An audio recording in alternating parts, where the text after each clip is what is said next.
আমাদের উন্নতি day by day হচ্ছে এবং প্লেয়াররা অনেক হার্ডওয়ার্ক করছে, স্পেশালি লঙ্গার ভার্সন ক্রিকেটের স্লিপ ক্যাচ, তারপর high catch, deep fine leg, deep square leg, এই ধরনের ক্যাচিং বেশি হচ্ছে, close catching, eye spin. So আলহামদুলিল্লাহ তারা অনেক ভালো করছে। অনেক ভালো হয়েছে যে আমরা একটা প্র্যাকটিস ম্যাচ খেলেছি, এখানে ফলো আপ করা হয়েছে যে কে কোথায় কোন জায়গায় ভালো করছে, এবং প্র্যাকটিস ম্যাচে ওরা খুব ভালো ফিল্ডিং করেছে, ভালো ক্যাচ ধরেছে। তো কন্ডিশন আসলে এটা আমাদের মনের ভিতরেই।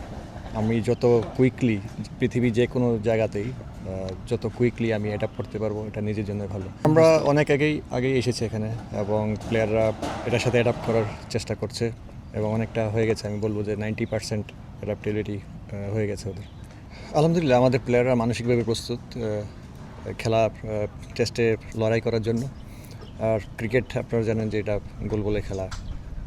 এখানে আমরা মানসিকভাবে এবং শারীরিকভাবে দুইভাবেই আমরা প্রস্তুতি নিচ্ছি, এটা দেখা যাবে মাঠে। হ্যাঁ, আপনারা দেখেছেন লিটন স্লিপ ক্যাচের সময় সে কিপিং করছিল এবং তার মুভমেন্ট অনেক ভালো।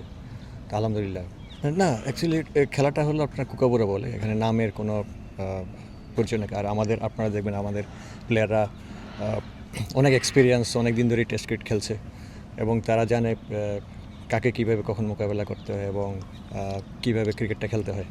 আমি আসলে বলবো যে সামনে থাকানোই ভালো, যে পিছনে কি যেটা পাস্ট হয়ে গেছে।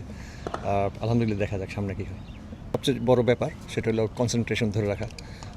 লঙ্গার ভার্সনে আপনারা দেখে থাকবেন যে অনেকক্ষণ ধরে বল আসছে না, বাট একটাই ধরতে হয়, এবং স্পেশালি লঙ্গার ভার্সন ক্রিকেটে আপনার হাফ চান্সকে ফুল চান্স বানানোই হলো প্লেয়ারদের মূল লক্ষ্য।